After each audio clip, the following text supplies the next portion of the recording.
The alarm bell rang through Luna Station like a hammer hitting metal. Captain Jake Morrison dropped his coffee cup and ran to the control room. Red lights flashed everywhere. Something big was happening. "What do we have?" Jake asked as he reached the main console. Lieutenant Kevin Brooks looked up from his screen. His face was pale. "Sir, we're getting a signal from deep space. It's not from any human ship or station." Jake felt his heart beat faster. Humanity had only been in space for a few years.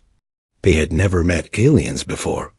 "Are you sure it's not one of ours?" "No, sir. The signal is coming from 40 light years away. No human ship has ever gone that far."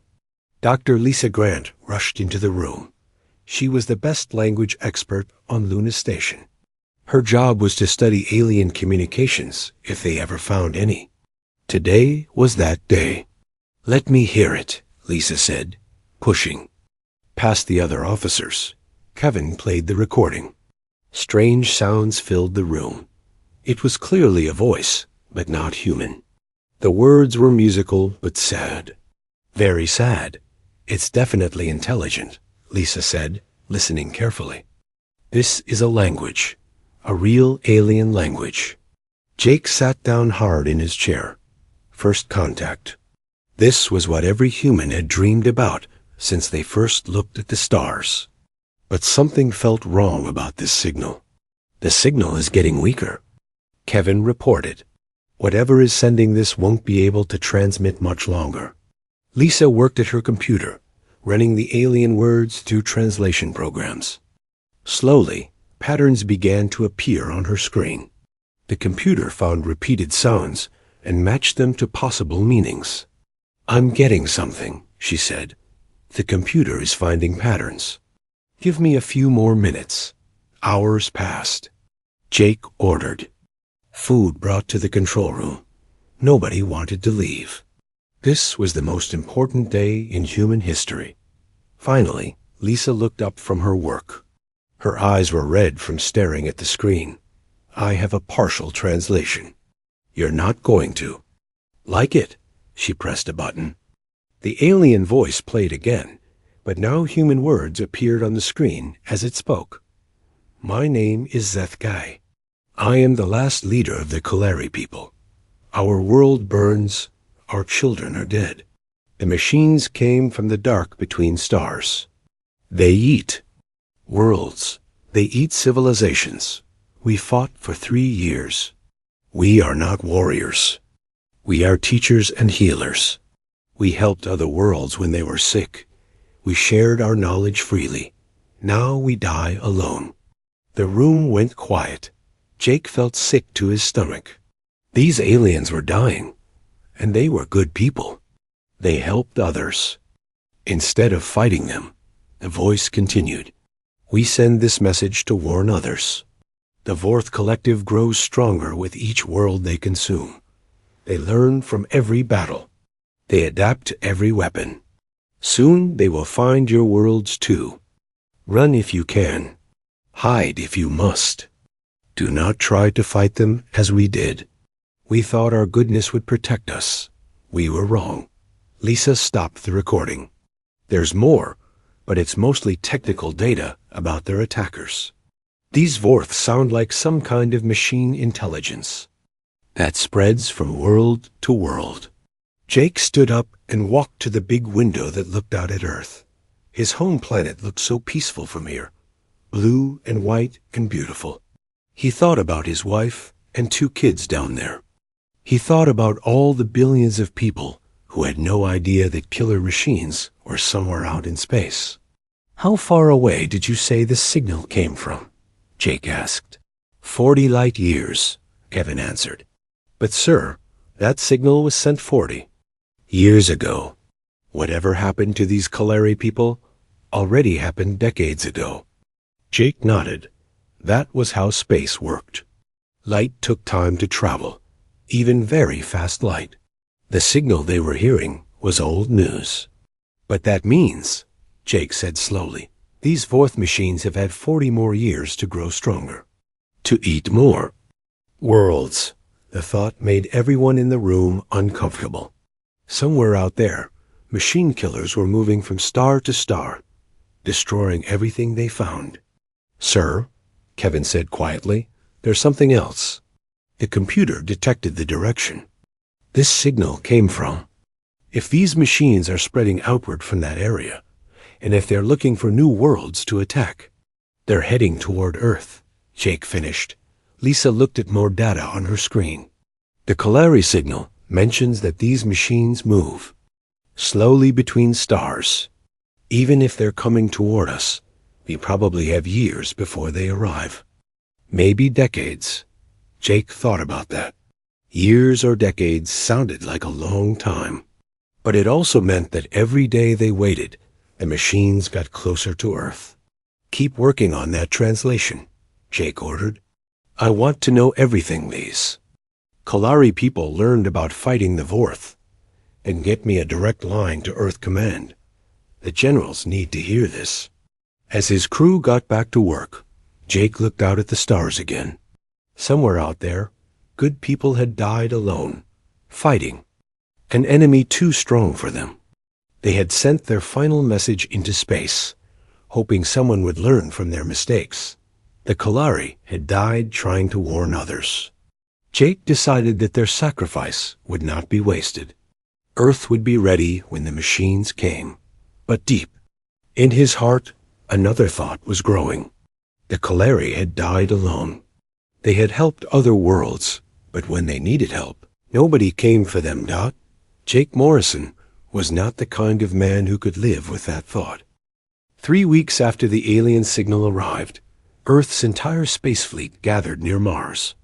12 ships. That was everything humanity had that could fight in space. Admiral Tony Blake stood on the bridge of the flagship Courage and looked at his small fleet. Each ship carried humanity's best technology: fusion bombs, railguns, and experimental energy shields. But Tony knew it was not enough. "Admiral," Colonel Beth Adams called from her station, "all ships report ready for departure." Tony nodded. His plan was simple because they had no choice. Fly to the Kalari homeworld as fast as possible. Help any survivors. Learn everything they could about the enemy. Then figure out how to stop machines that had destroyed an entire civilization. "All ships, this is Admiral Blake. Begin jump sequence." Space twisted around the fleet as they entered hyperspace. The trip to the Kalari system would take 6 days. 6 days to prepare for a battle they could not win. Dr. Lisa Grant worked without sleep during the journey. She had finally translated the complete Kalari message. The news was all bad. "The Vorth Collective is not just one enemy," she explained to the senior officers. "It's millions of machines working together like a giant brain. They learn from every battle. Every weapon we use, they adapt to. Every strategy we try, they counter." Captain Nicole Hayes asked the question everyone was thinking. "Then why are we going? If they're that strong, we're just flying to our deaths." Tony looked around the meeting room at his officers. These were Earth's best military minds. They all knew the odds. "Because," Tony said slowly, 40 years ago, someone sent a message into space. They were dying, but they took time to warn strangers they had never met. People who might not even exist. They died hoping someone would hear their words and be ready. He stood up and walked to the star map on the wall. The Kalari helped other worlds when those worlds were sick. They shared their knowledge freely. When they needed help, they died alone. That's not the kind of universe I want to live in. Strategic AI specialist Ryan Cole spoke up. "Sir, I've been running combat simulations. Our best scenario gives us a 12% chance of destroying even one Vorth ship." "What about our worst scenario?" Tony asked. "Total fleet destruction in the first 5 minutes of combat." The room went quiet. Everyone understood what those numbers meant. "I'm not ordering anyone to come with me," Tony said. "This is volunteer only, Any captain who wants to turn back can do so with no shame. Not one officer moved to leave. 6 days later, they arrived at the Kalari system. What they found was worse than their worst fears. Where there should have been a beautiful blue world, they found a dead rock. The Vorth had stripped away the atmosphere. Entire continents had been carved up and hauled away. Space around the planet was filled with debris from destroyed orbital stations. "My God," whispered Captain Nicole as she studied the sensor readings. They took everything, even the metal from the planet's core. But then Lieutenant Kevin Brooks made an incredible discovery. "Admiral, I'm picking up a signal from the planet's surface. It's weak, but it's definitely the same language as the original message." "Survivors," Tony said. "After all this time, there are still survivors." It took hours to establish communication with the source of the signal. The voice that finally came through the speakers was weak and tired, but filled with disbelief. "This is Zethka, last leader of the Kalari people. Are you real? Have others actually come to help us?" Lisa translated as fast as she could. "We are humans from Earth. We received your message. We came to help." The alien's response was silence for a long time. Then, quietly, "In 10,000 years of galactic history, no species has ever come to aid another without expecting payment. Or alliance. Why have you come?" Tony took the microphone. Even though Zethka could not understand English, Tony wanted to say the words himself. "Tell him we came because it was the right thing to do." As Lisa translated, they heard something in Zethka's voice that needed no translation. It was hope, but hope was not enough to stop the massive shape that appeared on their sensors. The Vorth mothership was the size of a small moon. It hung in space above the dead Kalari world, slowly breaking down the last pieces of the planet. "Adel." "Stations," Tony ordered. "All ships, prepare for combat." The first exchange of fire was a disaster for the humans. Their fusion bombs exploded harmlessly against Vorth shields. Their railguns bounced off enemy armor. Within minutes, the machines had adapted to every human weapon. The cruiser Defiant exploded in a ball of fire. The destroyer Lightning broke apart under enemy fire. 3 more ships were badly damaged. But then something unexpected happened. Lieutenant Kevin Brooks was piloting a small fighter when his ship took a direct hit. His engines were dead. His weapons were gone. Any sane person would have ejected and hoped for rescue. Instead, Kevin pointed his crippled fighter at a Vorth processing node and pushed his remaining thrusters to maximum power. "For the Kalari," he shouted as his ship slammed into the alien machine. The explosion was massive. The processing node disappeared in a cloud of fire and metal. But more importantly, something else happened. The other Vorth ships stopped shooting for almost 30 seconds. "Did you see that?" Ryan Cole called out. When Brooks hit that processor, their whole network glitched. They all stopped working at the same time. Tony realized what had happened. The Vorth were so connected that damage to one unit confused the entire system, but only for a moment. "All fighters, target their processing nodes. Ram them if you have to." "Sir," Captain Nicole protested, "that's ordering our people to die." "No," Tony said, watching as more human fighters dove toward enemy ships. "That's giving them a chance to make their deaths count." One by one, human pilots flew their damaged ships into Vorth processors. Each impact caused the enemy network to pause and reset. During those brief moments, the remaining human ships could do real damage. It was not enough to win. The Vorth had too many ships and too much firepower. But for the first time in their long existence, the machines encountered something they could not understand. Logic said that damaged ships should retreat to save themselves. Logic said that beings should preserve their own lives above all else. Logic said that sacrifice for strangers made no sense. But humans did not always follow logic. as the battle continued and more human ships fell. The Vorth Collective found itself facing a problem it had never encountered before. How do you fight an enemy that considers some things more important than survival? Down on the planet's surface, Zethka watched the battle through a damaged telescope and wept, not tears of sadness, but tears of gratitude. After 40 years of believing his people had died forgotten and alone, he was watching strangers die for them. The universe, he realized, was not as cold and empty as he had thought. The battle for the Kalari world lasted 3 days. Each day brought new horrors and new acts of heroism. On the second day, Major Sam Foster led a landing team to the planet's surface. His job was to find Kalari survivors and get them to safety. While the fleet kept the Vorth busy in space, Sam's team found Zethka hiding in an underground bunker with 50 other Kalari. They were the last of their entire species. Billions had died, but these few had survived by hiding deep beneath the surface. "We must evacuate them to the ships," Sam told his sergeant. "Sir," Sergeant Danny Wright replied, "the Vorth have gone. Platforms all around this area. We'll never make it to the landing shuttles." Sam looked at the Kalari survivors. They were thin from years of hiding. Their fur was gray with stress and fear, but their eyes held intelligence and kindness that reminded him why they were fighting.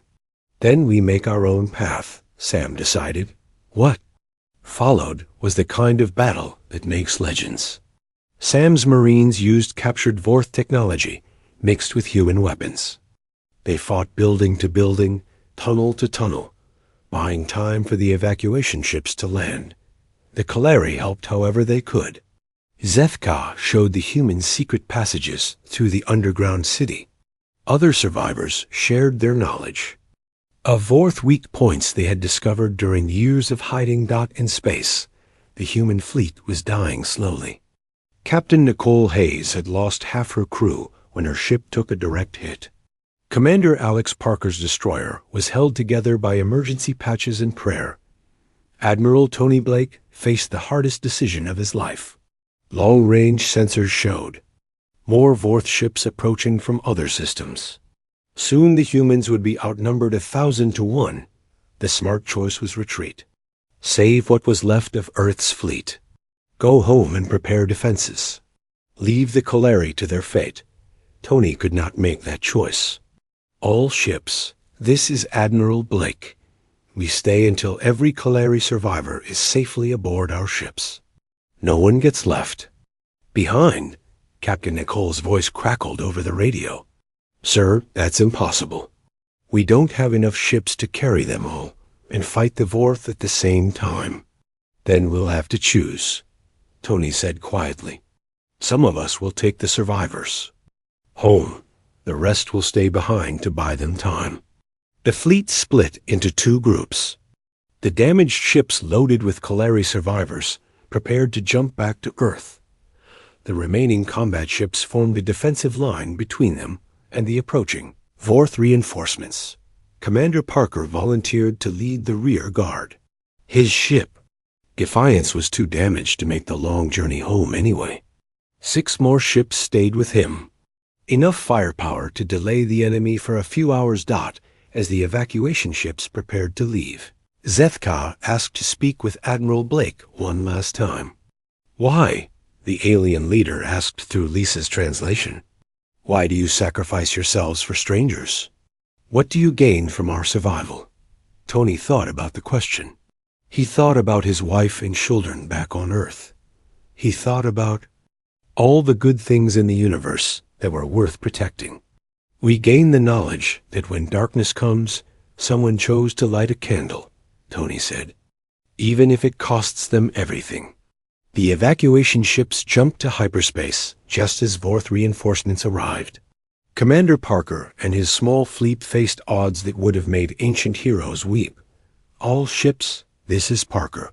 We're going to show these machines what humans do when someone threatens innocent people. Make every shot count."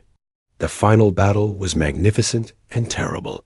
The human ships fought like cornered lions, each one taking dozens of Vorth vessels with them. As they died, Parker's Defiance was the last to fall, ramming a Vorth command ship so hard that both vessels vanished in nuclear fire. But something strange happened as the last human ship died. The Vorth fleet stopped its pursuit of the evacuation ships. For the first time in their long history, the machines hesitated. Their vast collective intelligence tried to process what they had witnessed. Beings had chosen extinction over abandoning strangers. They had fought without hope of victory or reward. They had valued the lives of others more than their own survival. These concepts did not exist in Vorth programming. Efficiency was their god. Logic was their law. Self-preservation was the highest priority for any intelligent being. Yet they had just watched a species violate every rule of logical behavior. The Vorth collective spent long minutes analyzing the battle data. They found no rational explanation for human actions, no strategy that made sense, no benefit that justified the cost. For machines that could calculate the movement of galaxies, this was deeply disturbing. Meanwhile, the evacuation ships carried their precious cargo toward Earth. Zethka sat in the observation deck of Tony's flagship, watching the stars stream past. He was the last leader of his people, but he was no longer alone. Dr. Lisa Grant worked with the Kalari survivors to record their history and knowledge. She wanted to make sure their civilization would not be forgotten. Their art, their science, their philosophy would live on. My people believed that all intelligent life was connected, Zethka told her. We thought that if we helped others, others would help us when we needed it.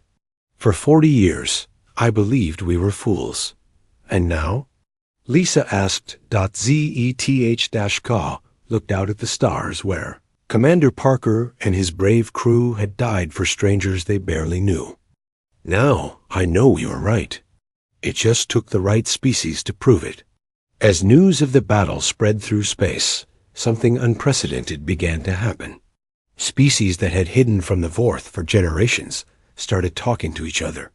The story of human sacrifice at the Kalari world traveled faster than light across communication networks.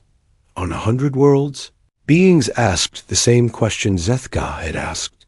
Why would anyone choose extinction over abandoning strangers? And on each of those worlds, some began to think that maybe, just maybe, they did not have to face the Vorth alone anymore. The universe was about to learn that when humans say, "not anymore," they mean it, even if it kills them. The first alien ship arrived at Earth 6 months after the battle at the Kalari world. It was not a Vorth vessel. It was something else entirely. Captain Roy Baker was on patrol, duty in the outer solar system, when his sensors detected the unknown craft. After what happened at Mithras, every human ship was ready for battle. Unknown vessel. This is Captain Baker of the Earth Defense Force. Identify yourself immediately. The reply came in broken English, but the meaning was clear. Please. No, shoot. We are Genterum. We come help fight the machines. Within days, more ships arrived. The crystalline builders sent a delegation in vessels that looked like floating diamonds. The energy-based Photari came in ships made of pure light. Each group brought the same message. They had heard about the humans who died fighting the Vorth. To save strangers. They wanted to join the fight. President Carol Martinez stood in the emergency session of the United Nations, looking at the alien ambassadors that filled the Great Hall. 2 years ago, humanity thought they were alone in the universe. Now delegates from 30 different species sat in chairs designed for human bodies. My fellow beings, President Martinez began, we face an enemy that has consumed worlds for 10,000 years. Alone, none of us can stop them. Together, we might have a chance. Zethka translated for those who did not speak English yet. The Kalari leader had become Earth's first alien citizen and served as the chief interpreter for the growing alliance. General Chris Thompson, presented the military situation to the assembled delegates. It was not encouraging. Intelligence reports indicate the Vorth have consumed over 300 star systems. They grow stronger with each victory. Our best estimates give them a fleet of over 50,000 ships. A delegate from the insect-like. Hive minds clicked nervously. How many ships do we have? Combined, all our fleets total about 8,000 vessels. We are outnumbered 6-1. The room fell silent. Even united, the odds were terrible. But then Admiral Janet Foster stood up. She was Sam Foster's younger sister, promoted after. Half of Earth's officers died at Nithros. Numbers don't tell the whole story, Janet said. The Vorth have one major weakness. They think like machines. They expect their enemies to act logically, to preserve themselves, to fight only when victory is possible. She gestured to a holographic display showing the battle at the Kaleri world. But my brother didn't retreat when retreat was logical. Commander Parker didn't surrender when surrender made sense. They chose to fight for something bigger than themselves. And for the first time in Vorth history, the machines hesitated.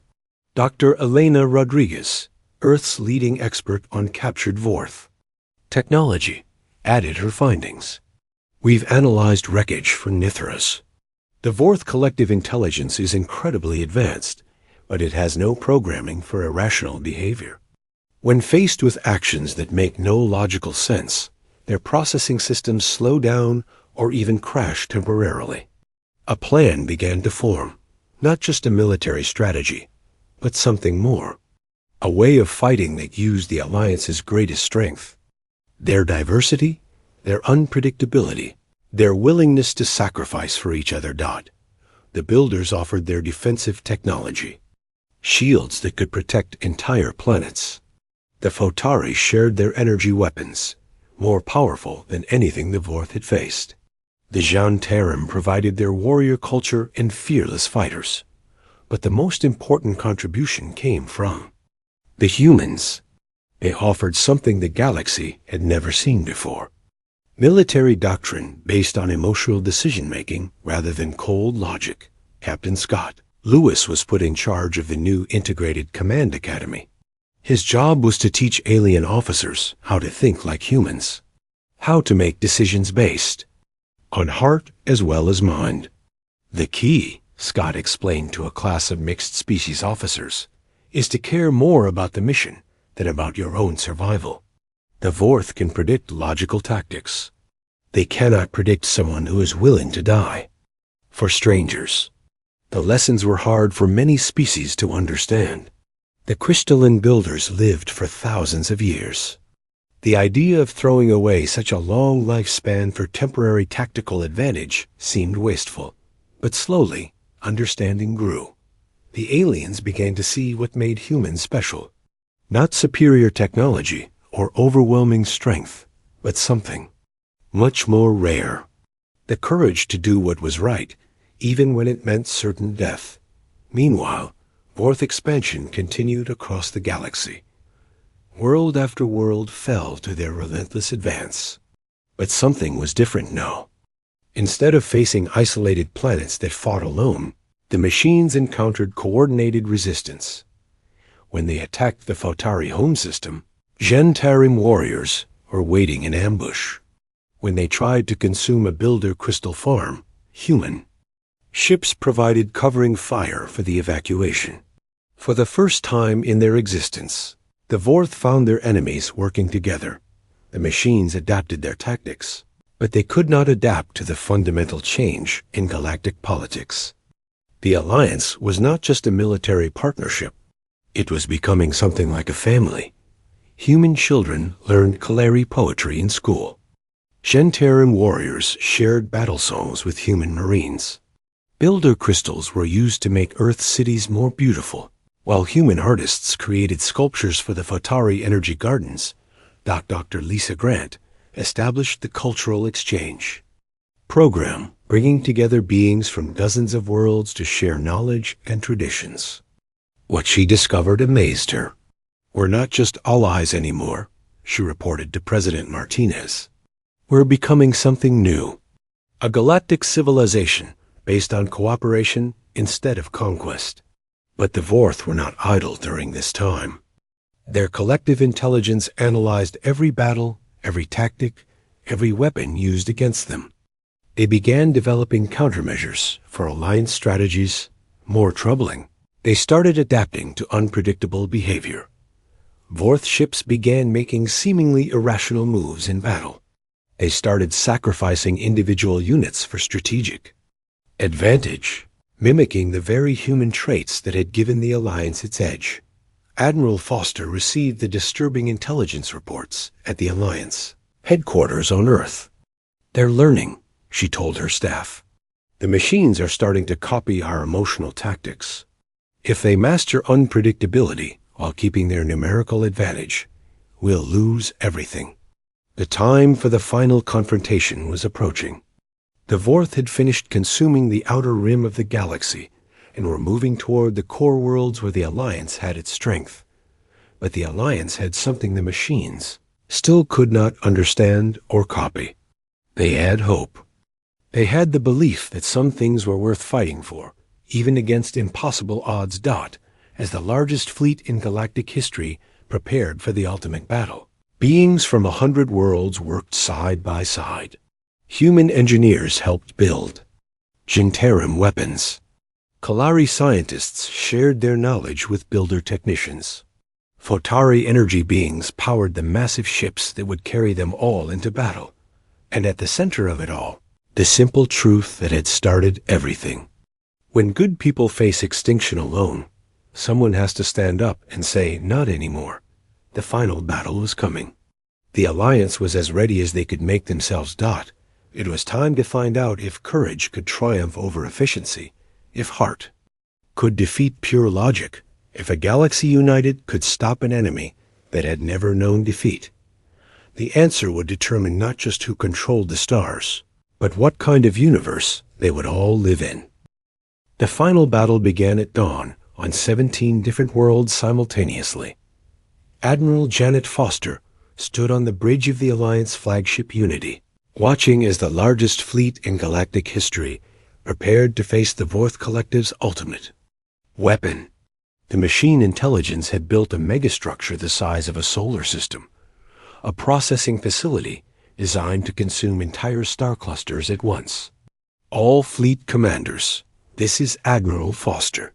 Today we fight not for territory or resources, but for the right of free beings to exist in this universe. Remember what we learned at Nithros. Remember why we are here. 47 different species had contributed ships to the Alliance fleet. Human destroyers flew alongside Kalari science vessels. Genterim warriors piloted crystal ships built by the builders. Photari energy beings merged with the weapon systems of a dozen different races. Captain Scott Lewis commanded the mixed crew aboard the destroyer Courage. His tactical officer was a Kalari named Veltan. His weapons specialist was a Genterim warrior called Stoneclaw. His engineer was a human woman named Amy Martinez. "Captain," Amy reported, "all systems show green." "The new hybrid weapons are operating perfectly," Scott nodded.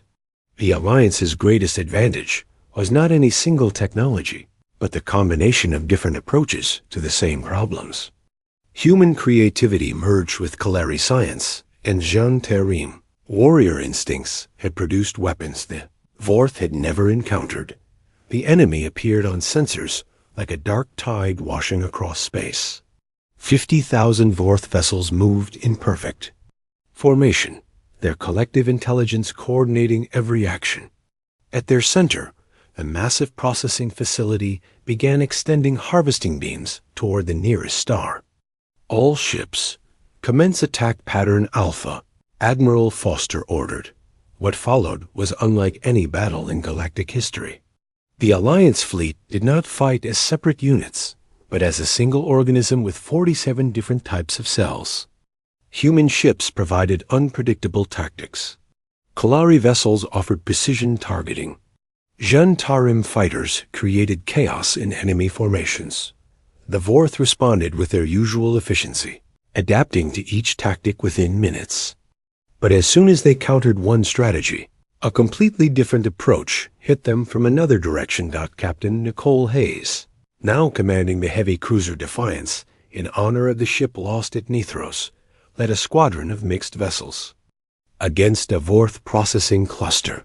Her fleet included ships that used energy weapons, kinetic bombardment, and exotic matter manipulation. The key is not to give them time to adapt, she explained to her squadron leaders. Hit them with everything at once. Make them choose which threats to counter first. The battle raged across multiple star systems. Traditional space combat mixed with tactics that had never been tried before. Phatari energy beings possessed Vorth computers directly, causing system crashes from the inside. Builder crystals created gravitational anomalies that disrupted machine formations. Human pilots flew suicide runs that made no tactical sense, but achieved strategic objectives. But the Vorth were adapting faster than ever before. Their collective intelligence had learned from every previous battle. They began predicting irrational behavior and countering it with seemingly emotional responses of their own. Admiral Dr. Elena Rodriguez reported from the scientific monitoring ship. The Vorth are evolving in real time. They're developing emotional subroutines. In another hour, they'll be as unpredictable as we are, but with 10 times our numbers. Janet realized they were running out of time. The Alliance had one advantage left, but using it would require the ultimate sacrifice. She opened a channel to every ship in the fleet. All commanders, this is Admiral Foster. We have one chance left. The Vorth collective intelligence is centralized in that processing facility. If we can overload their core systems, with enough simultaneous inputs, we can crash their entire network. Captain Scott understood immediately. You're talking about a coordinated kamikaze attack. Every ship at once. Not every ship, Janet replied. Someone has to survive to tell the story. Someone has to make sure the galaxy remembers why we fought. The hardest decision of the war was choosing who would live and who would die. The Alliance leaders made their choices based not on logic, but on love. The ships with the youngest crews were ordered to retreat. Vessels carrying irreplaceable cultural treasures were sent to safety. The evacuation ships prepared to jump away at the last moment. The remaining fleet, over 6,000 vessels from dozens of species, turned toward the Vorth processing facility ZETH-Ka, now serving as the Alliance's chief communications officer, broadcast the final message across all frequencies. To any who hear this in the future, know that free beings stood together against the darkness. We chose extinction with meaning over survival without purpose. We faced the end together, and in doing so, we won. The charge began. Ships that had been built on different worlds, designed by different minds, crewed by beings who had been strangers 2 years ago, flew as one toward certain death. Human vessels locked their navigation systems on collision courses. Kolari ships overloaded their power cores for maximum impact. Zhentarim fighters screamed ancient war cries as they dove toward enemy positions. The Vorth Collective tried to process the incoming data. Thousands of ships moving in perfect coordination, each one choosing destruction over retreat. The machine intelligence that had conquered galaxies found itself facing a problem it could not solve. How do you fight an enemy that values honor more than existence? The impacts began. Ship after ship struck Vorth processing nodes, each explosion cascading through the connected network. The facility's shields failed under the coordinated assault. Secondary systems overloaded as the collective intelligence tried to compensate for massive damage. Captain Scott's ship was among the last to strike. As the Courage dove toward a critical control center, he sent one final message to his crew. It has been an honor serving with all of you. Tell the universe that when the moment came, beings of 47 worlds chose to stand together. The explosion lit up half the solar system. When the light faded, the Vorth processing facility was gone. More importantly, something had happened to the collective intelligence that controlled it. For the first time in 10,000 years, the Vorth network went silent. On the surviving ships, sensors detected something impossible. The remaining Vorth vessels had stopped moving. They floated dead in space, their collective consciousness stunned into paralysis. Admiral Foster, aboard one of the evacuation ships, received reports from across the galaxy. Vorth fleets everywhere had simply stopped. The machine intelligence that had devoured civilizations was experiencing something it had never felt before. The collective broadcast a single message on all frequencies. Query: why do carbon-based life forms choose extinction over efficiency? Why do you value the survival of others more than your own continuation? This behavior violates all logical parameters. Dr. Lisa Grant, working with communication specialists from a dozen species, prepared humanity's answer. Because existence without meaning is not really living. Because someone has to stand up to bullies, even when the cost is everything. Because the universe is dark and cold, and the only warmth comes from beings who choose to care for each other. The Vorth collective processed this response for long minutes. When it finally replied, the words shook the galaxy. This unit cannot compute the logic of sacrifice for unrelated beings. This behavior creates too many variables for efficient processing.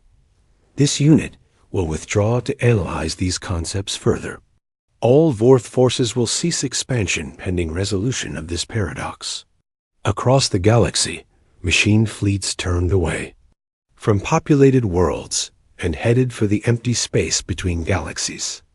The Vorth collective, faced with concepts it could not understand or dismiss, chose retreat over continued conflict.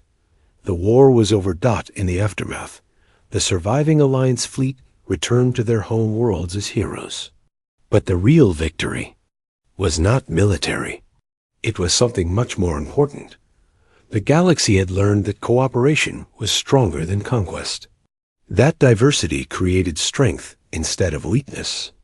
That sometimes the right choice was also the hardest choice. President Martinez stood before the newly formed Galactic Council on Earth. Representatives from over 200 species filled the Great Hall, including many worlds that had hidden from the Vorth for generations and were now free to join galactic civilization. We gather today not as separate species competing for resources, but as one people sharing the stars, she said.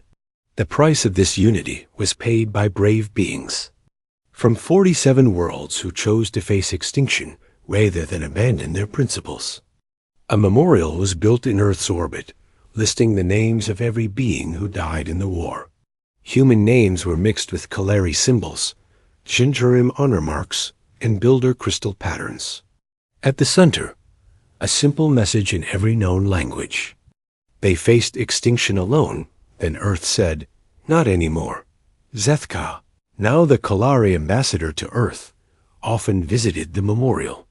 He would tell young beings from many worlds about the day humans chose to help strangers, and how that choice changed everything. "Your species taught us something my people had forgotten," he would say. That the measure of a civilization is not how advanced their technology becomes, but how far they will go to help others. Years passed. The Alia